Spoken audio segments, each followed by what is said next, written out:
Hola, nosotros somos estudiantes de la Universidad Nacional de San Agustín de la Escuela Profesional de Biología. Y el día de hoy vamos a presentar algunos aspectos importantes sobre Sphagnum magellanicum, que es un musgo de relevancia económica importante para nuestro país, donde vamos a ver principalmente aspectos taxonómicos que sirven como base para las investigaciones realizadas tanto nacional como internacionalmente. Vamos a ver también su origen, su morfología, cultivo, importancia y por último la comercialización. Si hablamos de esta especie de musgo, decimos de que la especie, conocida como Sphagnum magellanicum, es un musgo hidrófilo. El término hidrófilo quiere decir que es muy afín al agua, eh, y esto le permite vivir en ambientes húmedos. Ahora, este musgo se distribuye en Chile y abarca desde las regiones de Araucanía y se extiende hasta Magallanes. En estas zonas adquiere una gran importancia en términos de frecuencia. Esto se entiende por la abundancia que existe en estas zonas. Y la cobertura va desde Aysén hasta la misma Magallanes. Para el siguiente punto doy paso a mi compañero que va a explicar lo que corresponde a la clasificación taxonómica. En lo que corresponde a la taxonomía del Sphagnum magellanicum, esta pertenece a la división Bryophyta, a la clase Sphagnopsida, del orden Sphagnales, a la familia Sphagnacea y al género Sphagnum.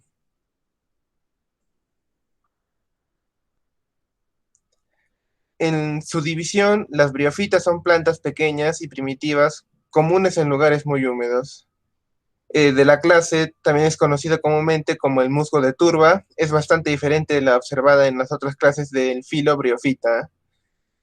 El orden Sphagnales es el orden de musgos con 4 géneros vivos. El género Sphagnum contiene el mayor número de especies descubiertas actualmente. El género Sphagnum posee entre 150 a 350 especies de musgos comúnmente llamados musgos de turbera. Ahora hablaremos sobre lo que es el origen de esta especie. Según el autor Bridel, data de 1798. Este musgo tiene un historial muy antiguo desde su aplicación. En la Segunda Guerra Mundial fue utilizado para sanar heridas y curar infecciones. Después de este periodo, esto no se le siguió estudiando lastimosamente. Siguiente diapositiva, por favor. La distribución de este género, del género Sphagnum, en general se da en todo el mundo. Son alrededor de 150 especies. Es un género muy diversificado. En lo que es América Latina, lo tenemos mucho más presente en las zonas de Argentina y Chile. Y en estas zonas también son mucho más estudiados. Un 4% del total de estas especies se encuentran en América Latina, pero sin embargo también en Perú contamos con cuatro especies de Sphagnum megallanicum que están siendo estudiadas y también son utilizadas para crear sustratos de orquídeas.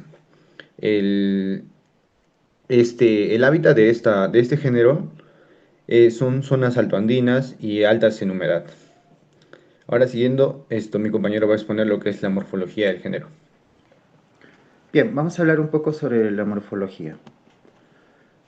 Poseen tallos con ramas dispuestas en fascículos y por las células de las hojas, que son de dos tipos. Unas pueden ser pequeñas y verdes, las cuales hacen fotosíntesis, y otras grandes y transparentes que acumulan agua. Bien, hablando de la morfología, las hojas de las ramas y de los tallos son generalmente muy diferentes y ambas son importantes para diferenciarse entre las distintas especies de género.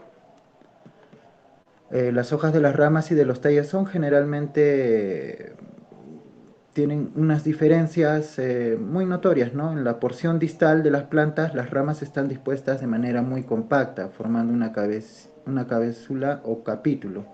Y de estos capítulos emergen los esporohitos, que en las partes de la planta se producen esporas, las cuales son dispersadas por el viento en la madurez.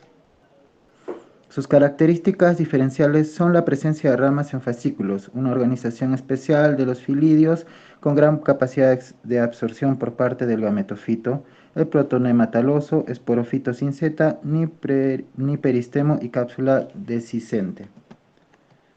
En sus características podemos decir que tiene una gran capacidad de retener agua debido a la presencia de poros en las células cilianas y ubicados en los caulidios y ilidios, que les permite absorber rápidamente el agua a través de sus poros y abarcan alrededor del 80% del volumen de musgo. Bien, a la fibra de Sphagnum también se le puede conocer con el nombre común de pompón, que es un musgo hidrófilo o responsable del origen de la turba. Y bueno, presenta un color anaranjado y en base a su textura es firme y forma una hebra de longitud variada.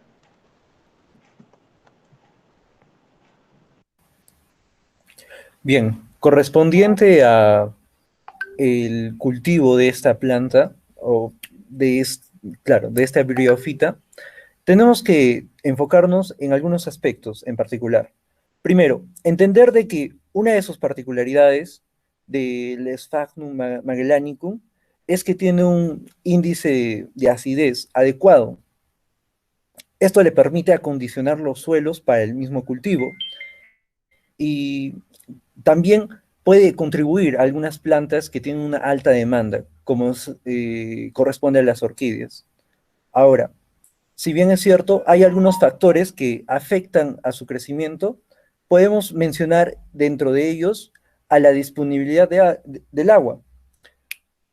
Esta es el factor más importante en la selección de especies, puesto que el Sphagnum tiene como característica la absorción de esta, y si es que se encuentra en ambientes que carecen de ella, pues afecta al crecimiento de la misma. Ahora, si hablamos del pH de su entorno, hemos dicho que poseen una cualidad donde su pH es de 4 aproximadamente, ¿no? Generalmente está entre ese rango. Y la disponibilidad de la luz. Siendo esta una briofita, podemos decir de que el factor lumínico influye directamente en el crecimiento y el desarrollo del musgo Sphagnum. Ahora, hablando de la germinación y el desarrollo, podemos decir lo siguiente. En la mayoría de los cultivos, la germinación de estas esporas se inicia entre los 15 días de la siembra.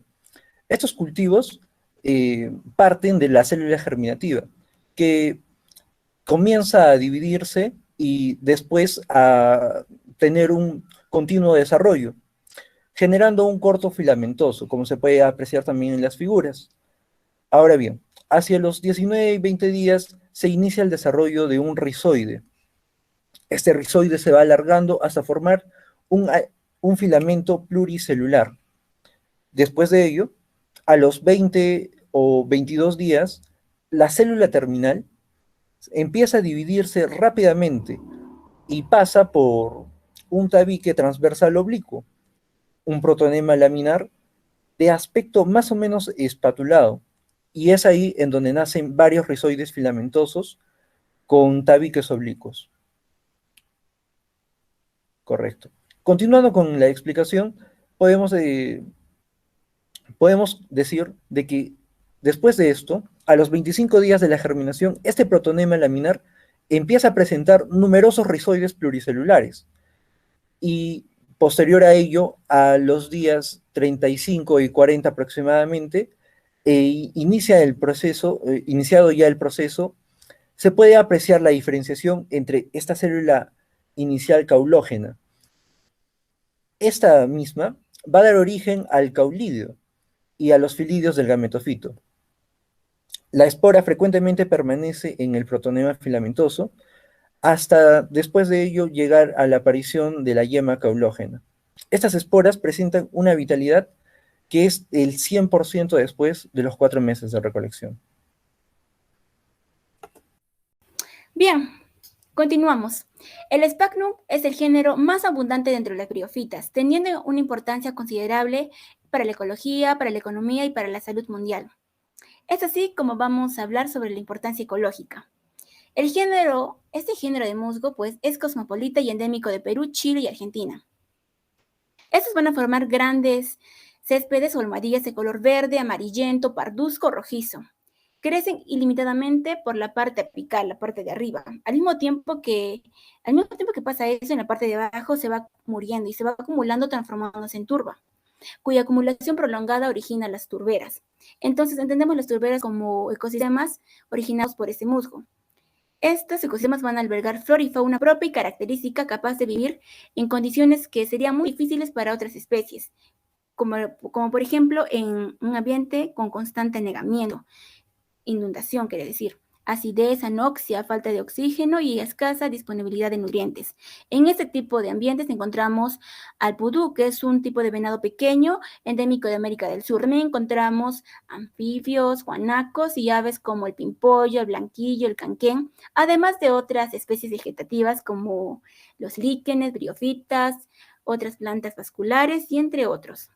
Otro punto importante es de que ese musgo en los bosques lluviosos y ecosistemas va a actuar como esponja y así van a ayudar a regular el cauce de los ríos. Eso quiere decir que cuando el río llega a su máxima creciente, no se va a desbordar porque ese musgo cuenta con una capacidad de retención de agua. Y es también considerado un mejorador de suelo natural y altamente eficaz por dos características principales. Una, que tiene una alta retención de humedad en el suelo, que puede retener hasta 20 veces su peso seco, a comparación del algodón que retiene de 4 a 6 veces su peso seco. Con el agua que retiene, almacena en forma soluble los nutrientes que las plantas van a necesitar para crecer. El punto número 2 es que tiene un pH ácido que se puede utilizar como reductor de sales en los sustratos en los que se han utilizado abonos minerales.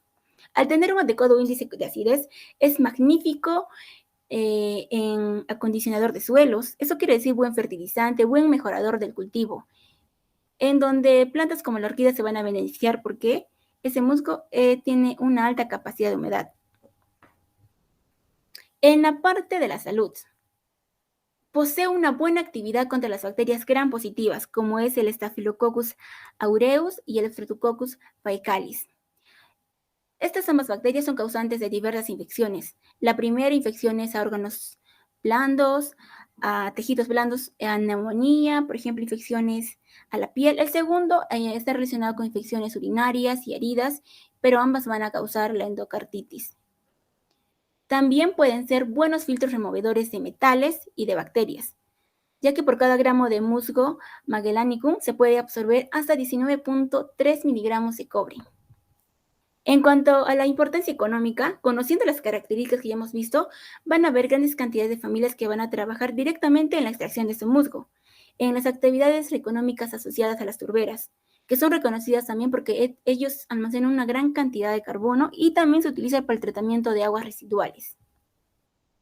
El Sphagnum o pompón, como es conocido popularmente también, se utiliza mundialmente en viveros y jardinería, porque ya hemos visto que es un buen mejorador de suelo y actúa como buen fertilizante. Además de como aislante térmico, también como piso orgánico, como sustrato en cultivos hortícolas, frutales o orquídeas, para la industria de productos absorbentes también, por su alta humedad. Entonces, ya que hemos conocido las diferentes características que van a determinar a este musgo como capacidad de retención de agua, de humedad y un buen pH ácido, es que se van a comercializar y lo vamos a encontrar en diferentes productos. Por ejemplo, productos para horticultura, reproducción vegetativa de frutales, en productos para la conservación de alimentos, productos como material aislante y de empaque, productos de pañales por su alta retención de agua, productos maceteros porque tienen una alta capacidad de retención de humedad y en productos desinfectantes para niños, como ya hemos visto, tienen una buena actividad antimicrobiana.